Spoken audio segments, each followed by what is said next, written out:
ખેડૂતો અને કામદારોના પડતર પ્રશ્નોને લઈ ઉપલેટામાં ગુજરાત કિસાન સભા તેમજ આંગણવાડી મહિલાઓ દ્વારા રેલી કાઢી મામલતદારને આવેદનપત્ર આપી રાષ્ટ્રપતિ સમક્ષ રજૂઆત કરાઈ હતી।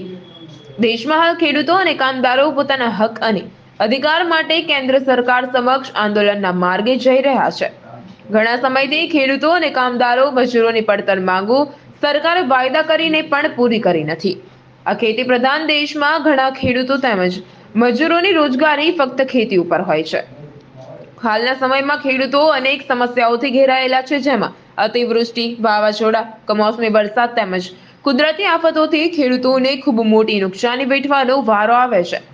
આ ઉપરાંત ખેત પેદાશ ઉત્પન્ન કરવા માટે ખાતર, બિયારણ, જંતુનાશક દવાઓ, ડીઝલ તેમજ ખેતી માટે ઉપયોગમાં આવતા ઓજારો આ તમામ વસ્તુઓમાં જે ભાવ લગાતાર વધી રહ્યા છે, તેથી ખેડૂતો ખૂબ સંકટમાં આવી ગયા છે। આથી ખેડૂતો કર્જ આવી આપઘાત કરવાના પણ બનાવો વધી રહ્યા છે। આવી તમામ બાબતોને ધ્યાને લઈ ખેડૂતોએ વર્ષ 2020-21માં દિલ્હી ફરતે આંદોલનો કર્યા હતા, જેમાં સરકારે ખેડૂત સંગઠનો સાથે સમાધાન કરી તમામ માંગણીઓ પૂરી કરવા બાંહેધરી અને વચનો આપ્યા હતા। તે મુદ્દાઓ પર હાલ સુધી કોઈ કાર્યવાહી કરવામાં આવી નથી। ત્યારે ફરી એકવાર ખેડૂતો અને કામદારોએ ગુજરાત કિસાન સભા સાથે મળી મુખ્ય માર્ગો પર રેલી યોજી ઉપલેટા મામલતદારને આવેદનપત્ર પાઠવી દેશના રાષ્ટ્રપતિ સમક્ષ ખેડૂતોની લાગણી અને માંગણી અંગે જાણ કરી ખેડૂતોના અને કામદારોના પડતર પ્રશ્નો હલ કરવાની અપેક્ષા સાથે રજૂઆતો કરાઈ હતી। મારું નામ સમા નીલોફર। અમે 2 દિવસની રાષ્ટ્રવ્યાપી હડતાલમાં જોડાયેલા છીએ।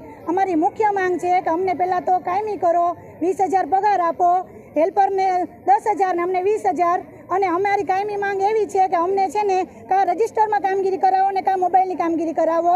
અને અમને છે ને જે ગ્રેચ્યુટી આપી છે ને એ હજી અમને મળી નથી ઘણા બહેનોને। અને અમને કાયમી કરશે ને તો જ અમે છે ને આ કામગીરી આગળ કરશું। જો નહીં કરવામાં આવે તો અમે આંગણવાડીને તાળાઈ આપશું અને એક પણ પોષણની કામગીરી નહીં કરીએ, પુરવઠા વિતરણની કામગીરી નહીં કરીએ અને ચૂંટણીનો બહિષ્કાર કરશું। અમારા મમ્મી પપ્પાને કહેશું અને અમારા કુટુંબજનોને કહેશું, ચૂંટણીનો બહિષ્કાર કરશું। અને જો આ માંગણી સ્વીકારવામાં નહીં આવે ને તો અમે ઉગ્રથી ઉગ્ર આંદોલન કરશું।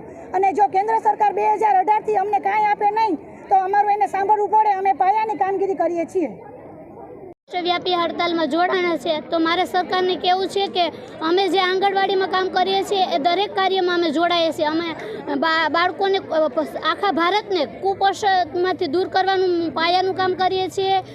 સ્ત્રીઓને પોષિત કરીએ છીએ જેથી કરીને બાળકો કુપોષણના ભોગ ન બળે, બાળ મૃત્યુદર ઘટાડીએ છીએ, ભાવિ માતાઓ તૈયાર કરીએ છીએ જેથી કરીને કુપોષિત બાળકોનો જન્મ ન થાય। તો આવું સરસનું પાયાનું કામ કરીએ, બાળકને પૂર્વ શિક્ષણ આપીએ છીએ।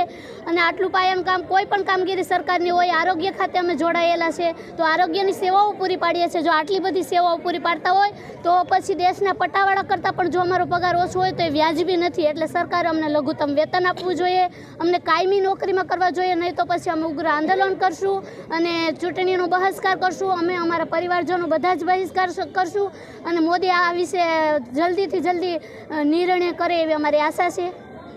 મારું નામ ડાયાભાઈ ગજેરા, સંયુક્ત કિસાન મોરચા ગુજરાતના સહકન્વીનર તરીકે કાર્ય કરું છું। આજે દિલ્હીની અંદર જે ખેડૂત આંદોલન ચાલી રહ્યું છે સંયુક્ત કિસાન મોરચાના નેતૃત્વમાં, તેમણે આહવાન કર્યું હતું કે તારીખ 16ના રોજ ગામડા બંધ અને ભારત બંધ અને ચક્કાજામ।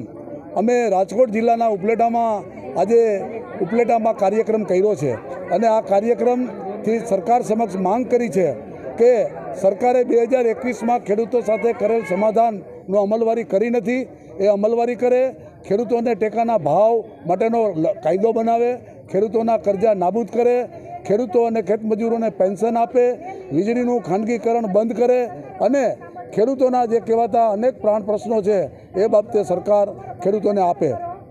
સરકાર જે રીતે કોર્પોરેટ કંપની તરફી નીતિઓ બનાવી રહી છે તેને કારણે આજે ખેડૂત અને ખેતમજૂરોની રોજગારી જૂટવાતી જાય છે, ખેડૂતો કરજદાર બનતા જાય છે, ગામડાના અને ખેતમજૂરો કરજદાર બનતા જાય છે।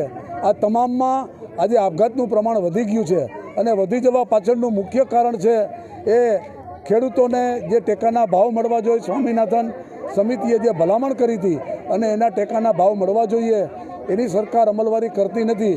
અને કૃષિ વૈજ્ઞાનિક સ્વામિનાથનજીને આજે ભારત રત્નનો એવોર્ડ આપે છે। ભારત રત્નનો એવોર્ડ આપ્યો એની અમને ખુશી છે, પરંતુ સરકારે ભારત રત્નના જે એવોર્ડ જેને મેળવ્યો છે એ સ્વામિનાથનની ભલામણનો અમલ કરે અને દેશની ખેડૂતોની હાલત સુધારવા માટે કામ કરે, એ જ આજની અમારી માંગ છે. રાજુ ચૌહાણ, મહાદેવ ન્યૂઝ, ઉપલેટા.